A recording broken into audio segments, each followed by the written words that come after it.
안녕하십니까. 오늘은 중국 역사 인물을 소개하고자 하는 게 아니고요. 중국 역사 사건을 한번 이야기하고자 합니다. 신유 정변이라고 해서 신유년에 발생한 정변은 이제 거의 쿠데타라고 생각하시면 돼요.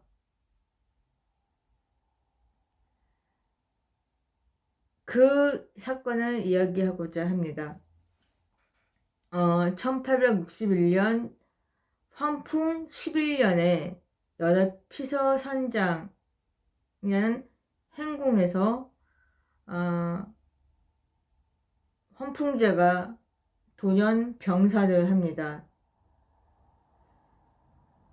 그 후에 다이태우와 공친왕이 결탁을 해서 일으킨 궁정정변이고요.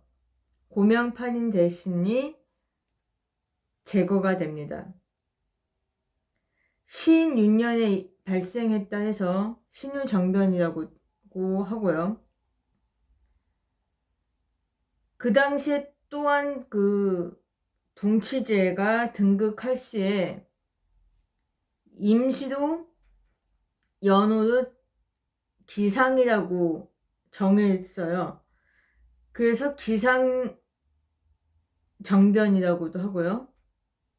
그 다음에 베이징 정변이라고도 합니다.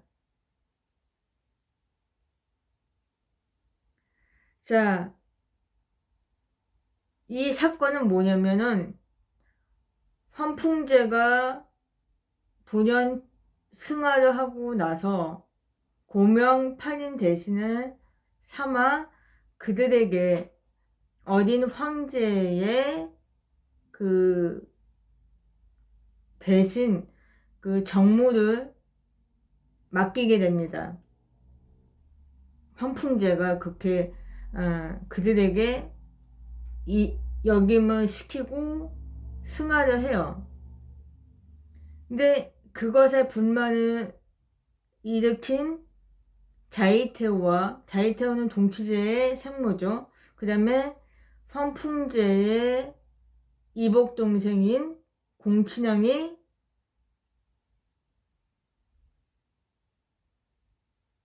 그것으로 인해서 불만을 일으킵니다. 그래서 갈등이 생김으로 인해서 권력 투쟁이 벌어지게 되는 것이죠. 자, 배경을 말씀을 드리면 청나라 황풍제 6년이 되는 해에 1856년 제2차 아편전쟁이 발발을 하게 됩니다. 그래서 1860년, 그러니까 4년이 지난 1860년 9월에 영국과 프랑스 연합군이 베이징에 습격합니다. 그러면서 황풍제는 급하게 자이태우와 자한태우 그리고 자기 측근들을 데리고 열하라는 그 지역의 그 피서산장인 행궁으로 도피를 하게 돼요. 근데 그 당시에 이복 동생인 공친왕에게는 네가 베이징에서 남아서 궁과 수도를 수호를 해달라고 하고는 그렇게 도망을 갑니다. 근데 공친왕은 황제의 명이니까 어쩔 수 없이 베이징에 남아 있어요. 근데 남아서 보니까 이 습격자들의 그 행포가 너무 심한 거예요. 그 원망원, 그러니까 죄송합니다. 지금 발음이 정확하지 않은데 잠깐만요. 죄송합니다.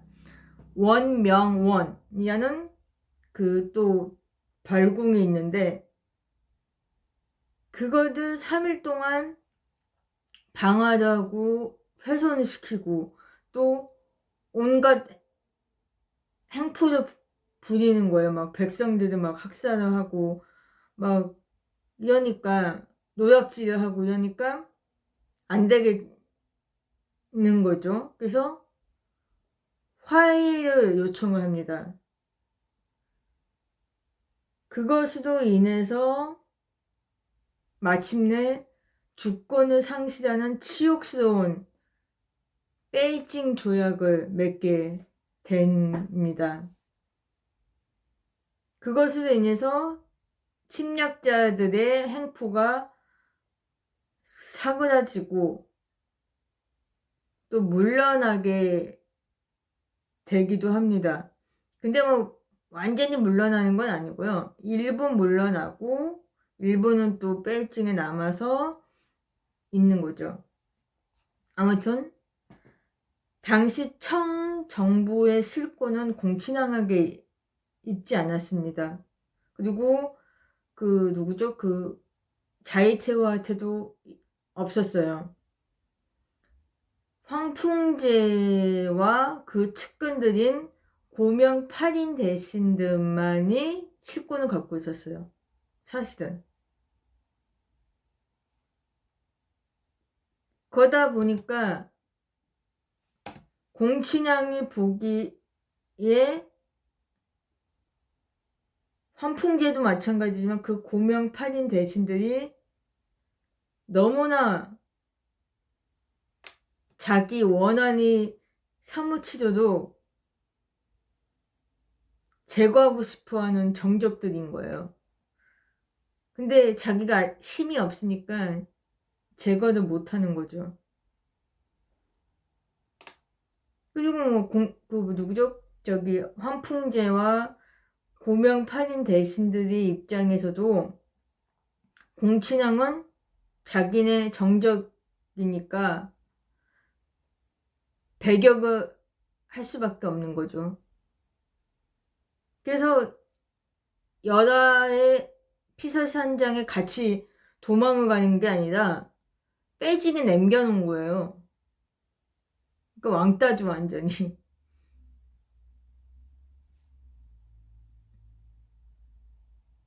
근데 아무튼 그렇게 이제 1861년 8월 22일 황풍제는 베이징 조약을 맺은 지 얼마 안 되는 며칠 지나서 그렇게 급박하게 세상을 떠납니다. 그러다 보니까 그의 유일한 아들 6살밖에 안 된 애신가락 제순이 황제도 등극을 하게 됩니다. 그 사람이 바로 동치제고요. 그의 생모가 이제 자이태우죠. 그 연호도 그때 기상이라고 정하게 됩니다. 그것도 다 이제 그 고명 8인 대신들이 그렇게 해놓은 거예요. 근데 이제 황풍제가 고명 8인 대신을 자기의 그 측근들 8명을 고명 대신으로 삼아서 자기가 임종 직전에 그들만 불러내요. 그래서 그들에게 유언장을 또 남깁니다. 그 내용은 자이테우라는 여자가 야망이 강하고 권력욕이 강하고 그렇다 보니까 정치를 하게 되면 조금 안 좋은 일이 초래가 될 거니 절대 정사에 참여하지 못하게 하라는 그런 내용도 있었다고 해요. 그리고 거기다가 이제 그 옥자를 이제 옥자가 아니고 그 뭐라고 그러죠? 그 황제의 도장을 찍습니다.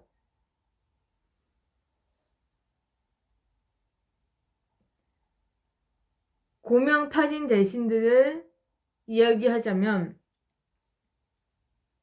이친왕의 대담, 그 다음에 정친왕 단화, 그 다음에 대학사 숙순, 그 다음에 부마 경수, 그 다음에 군기 대신인 무잉, 왕원, 두한, 초우잉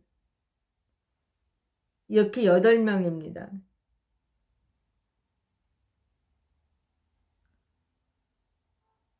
그래서 이제 그 유언장에 황제 조장인 옥자를 찍음으로 인해서 효력이 발생이 되는 거죠.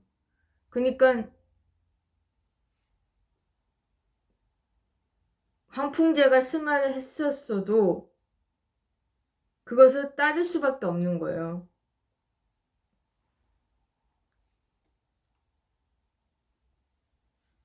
하지만 자이테오와 공친왕은 반발을 하게 됩니다.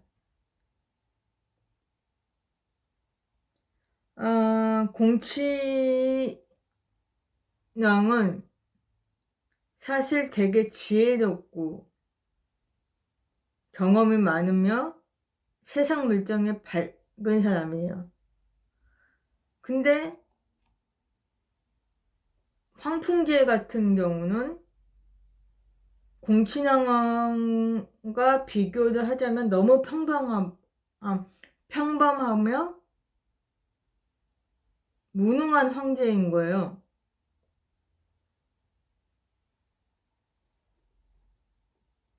그렇게 돼서 형제들, 그 두 형제들도 사이가 그렇게 안 좋았던 거죠. 황풍제 입장으로는 공친왕을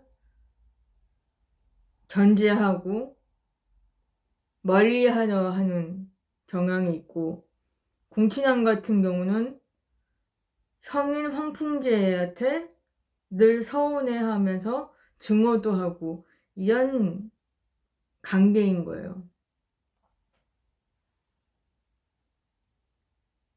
근데 이제 황풍제가 이제 승하를 했으니까 공친왕 같은 경우는 이제 기회를 이제 엿보는 거죠.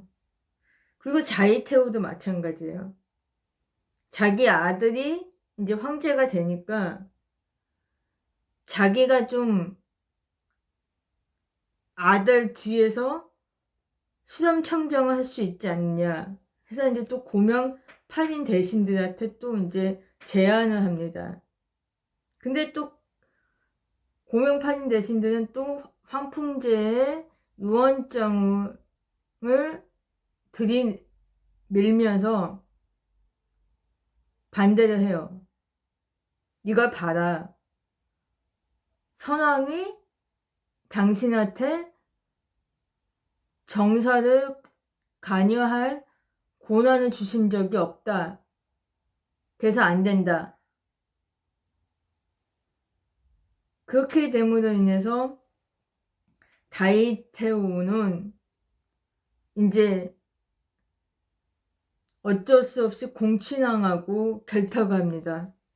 그 다음에 다한테오도 거기 이제 결탁이 돼서 3명이 결탁이 돼요. 또 한 명 더 있어요. 숙친왕이라고 그 황풍제와 공친왕 그 다음 동생입니다. 도광제의 7째 아들인데요. 자이테오의 여동생의 또 남편이 되는 사람이기도 하고요. 그러니까 아무튼 그 4명이 결탁을 해서 정변을 일으킵니다. 그게 이제 신유정변인데, 그래도 제일 큰 공을 세운 사람들은 자이테오와 공친왕이죠. 나머지 사람들은 별로 힘을 주지를 못했어요. 아무튼 그렇게 이제 뭐 어렵게 성공을 하게 돼요. 정변을 일으킨 거를 성공하게 되면서 제일 먼저 하는 일이 뭐겠어요? 고몽파린 대신을 어떻게든 제거를 해야죠. 그래서 그들을 다 체포합니다. 자, 1861년 8월 22일 환풍제가 승하한 후부터 11월 1일까지 그 기간에 일어난 사건입니다. 그러니까 뭐 10월 31일쯤에 그 고명파인 대신들이 체포가 되죠. 아마 그 전전이겠는데 아무튼 10월 뭐 29일 뭐 30일 날 체포가 됐겠죠. 그리고 그들에게 고문을 해서 뭐 없는 죄까지 이제 뒤집어 씌웠겠죠. 근데 제일 큰 제명이 그거예요. 연합군들이 베이징에 습격을 해서 행포를 부린 일을 그들의 책임으로 전가를 합니다. 그러니까 화해를 요청을 했어야 했는데 니들이 그렇게 자꾸 전쟁을 하라고 부추겼기 때문에 그렇게 힘든 일이 발생이 됐다. 그러니까 니들이 책임을 져라 해서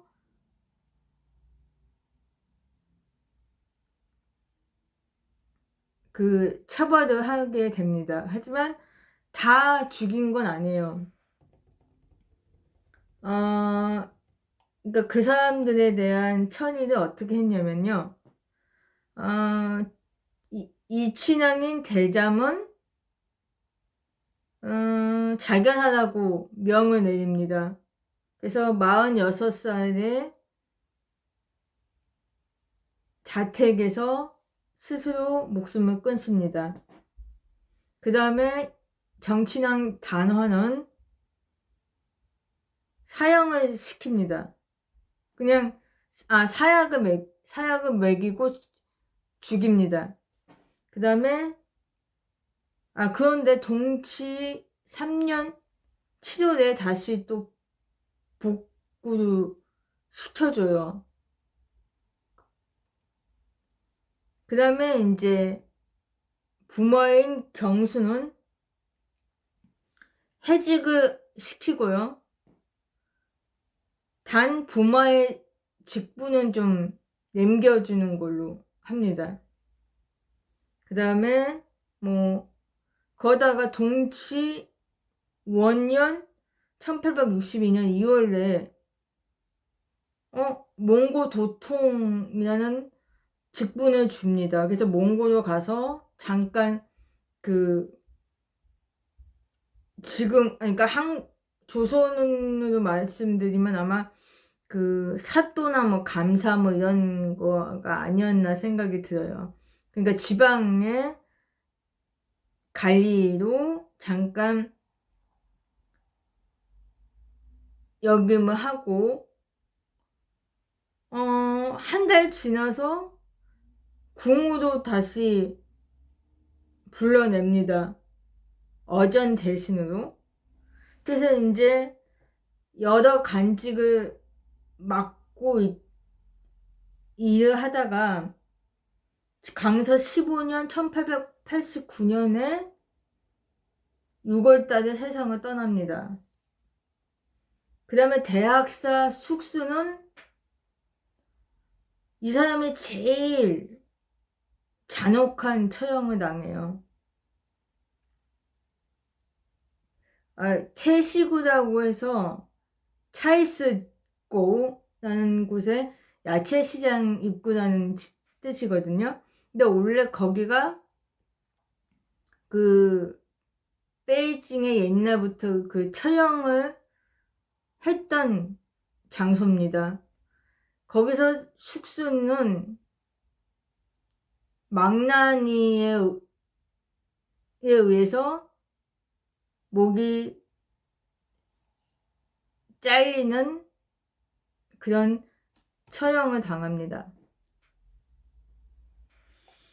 그 다음에 무잉은 당연히 해직을 당하죠. 그리고 유배를 보냅니다. 그리고 동치 3년에 사면을 한 건 아니지만 그래도 뭐 병 때문에 자택으로 돌아옵니다. 근데 거기서 얼마 안 있어서 사망을 하게 됩니다. 그 다음에 왕온, 이 사람도 해직을 당하고요. 그 다음에 강서 7년에 사망을 하게 됩니다. 그러니까 근데 그동안 뭘 했는지는 몰라요. 그 다음에 두한, 이 사람도 해직을 당하고 중국 신장이라는 곳에 가서 유랑 생활을 하게 됩니다. 거다가 뭐 후에 뭐 사면을 받게 되지만 관직 같은 데는 못 올라간 것 같아요. 그냥 그렇게 생활을 하다가 동치 5년에 세상을 떠난 걸로 알고 있습니다. 그 다음에 마지막 초우잉이라는 사람은 해직을 당했다. 그리고 그 후에 뭐 했다는 그건 없는 것 같아요. 그래서 이 사람은 그냥 그렇다. 그 다음에 1861년 11월 1일부터 자이테오와 자한테오가 동치제 뒤에서 수렴 청정을 하게 되고요. 앞부분에 대신들이 쫙 서 있잖아요, 양쪽으로. 근데 이제 오른쪽 앞에 제일 앞에 공친왕 이신이 서 있고요. 그 다음에 왼쪽 앞에 수친한 이화안이 서서 그들은 이제 섭정이라고 하는 것이 아니라 의정, 그러니까 그러니까 정사를 의논한다. 뭐 그런 의미로 이제 그들을 거기다가 이렇게 세워놓고 이렇게 정사를 맡게 합니다. 자, 신유정변의 영향을 말씀을 드리면요. 이때부터 자이테오가 47년 동안 독점적인 권력을 잡게 되면서 그것으로 인해서 청나라가 멸망하는데 더 급속하게 진행하게 되는 작용을 하게 됩니다. 그리고 그런데다가 중국 역사상에 서양 열강과 허다한 불평등 조약으로 엄청난 주권을 상실하는 치욕스러운 시기가 됩니다.